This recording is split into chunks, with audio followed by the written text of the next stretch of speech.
Tinubu ti gbaṣẹ́ lọ́wọ́ Emefiele o. Ààrẹ orílẹ̀-èdè yìí Bọ́lá Ahmed Tinubu ti pàṣẹ kí ọ̀gá àgbà báǹkì àpapọ̀ ilé wa ìyẹn Central Bank of Nigeria CBN ọ̀gbẹ́ni Godwin Emefiele sì lọ rọ́ọ̀kún nílé náà.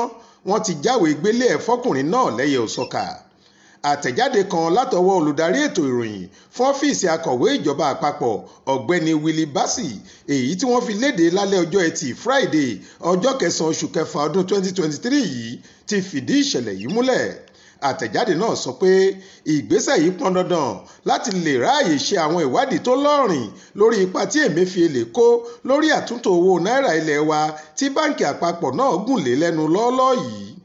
Ààrẹ ti pàṣẹ pé kí Emefiele kó gbogbo àwọn ẹrù ìjọba tó wà níkàáwọ́ rẹ̀ sílẹ̀ lẹ́sẹ̀kẹsẹ̀ kó sì fàṣẹ lé igbákejì rẹ̀ lẹ́ka àkóso báǹkì náà lọ́wọ́. Wọ́n lóun ni kó sì máa ṣàkóso báǹkì àpapọ̀ ọ̀hún lọ ná fún sáà yìí.